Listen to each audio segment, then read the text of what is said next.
The Belt and Road Initiative, when it was rolled out in 2013, this was largely about China's own strategic ambitions for the world politics. But it coincided very neatly with a lot of Middle Eastern countries' own development agendas. So you could see in 2015, Saudi Arabia announced its Saudi Vision 2030 project. The main initiatives within that were very closely linked to a lot of China's BRI projects. So things like infrastructure construction, building new industries, building new jobs, development. You can see this in most countries in the region. There's been a real appetite for regional development to create more sustainable economies, to create new jobs for young people. And these they very neatly dovetail with the policy, or with the projects that the BRI is meant to promote. You've especially seen Chinese companies be major players in a lot of the big infrastructure projects. Tens of billions of dollars in contracting for Chinese companies across the Middle East over the past 15 years or so. These aren't all based on the BRI, but certainly the BRI has driven a lot of that. So it's been a matter of confluence where what local actors need lined up very neatly with what China offered. And no other great power was doing it at the same time and at the same level as China. So it's allowed it to play a much bigger role in Middle Eastern affairs than it ever has in history.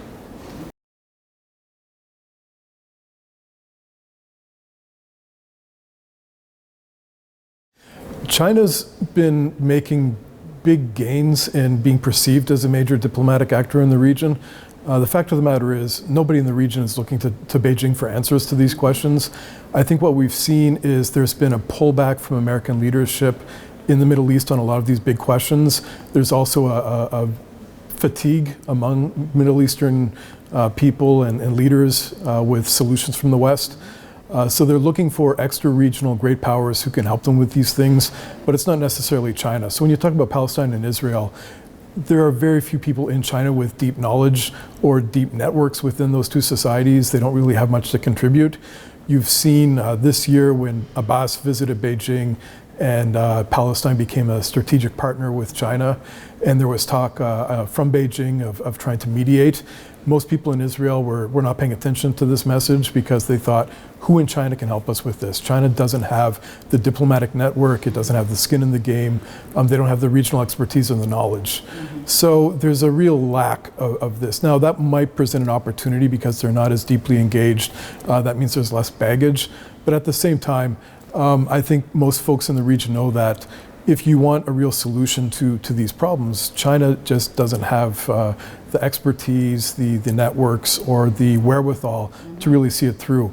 We've seen this with the Saudi-Iran deal that China supposedly facilitated. Of course, this was largely done by the Omanis and the Iraqis for about a year beforehand. China just kind of helped them get it past the finish line. But at the same time, China is not seen as an actor who can come into both capital cities and just really understand the history of the conflict, to have deep engagement with all the actors involved. It's great to have an alternative actor play a role. I think everybody agrees it's great that China can help with this, but I don't think anybody sees him as the actor that can really solve these problems.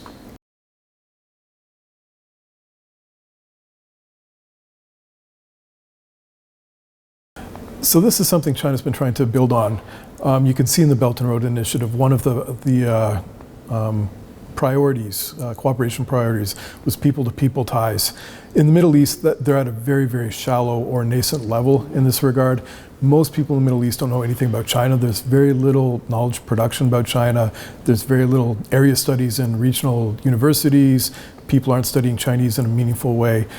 So they're coming from a very low level. People don't understand China in the Middle East. Now, that's probably going to change over the long term, but we're still in early days in this. When I talk to my students at Zayed University in Abu Dhabi, I don't know any of them who've actually studied Chinese language yet. They're not traveling there as tourists. It's something they've got a lot of room to grow here. Now, they're doing this. Both Saudi and the UAE announced within the past 4 years that there would be Chinese language instruction in the national curriculums in the public schools. So you can imagine at a point in, say, 12 to 15 years where perhaps those societies might be a little more familiar with China, but at this point, it's very, very minimal. In terms of popular culture or soft power, it hasn't really translated that way yet. All of my students want to study Korean because they love Korean dramas. They all want to study Japanese because they love manga and anime. With China, a lot of their pop cultural products are designed with the party in mind. You know, everything in China has to get past the censors. And that means it's got to speak to a very specific audience, the Communist Party. That means you get a lot of pop culture that is very Marxist-Leninist in nature, and that doesn't really travel very well, especially in regions like the Middle East, where people don't understand a lot of this, you know, the language or the ideology behind it. So things like hip-hop songs about Xi Jinping thought don't really work very well. What they have tried to do is trade on traditional culture like calligraphy or dragon boats or kung fu. But that's not really playing to the audience right now. Young people aren't as engaged with this. So, you know, it's early days. They might modify their approach. They might get better at it. But for now, it seemed very kind of clumsy and kind of slow.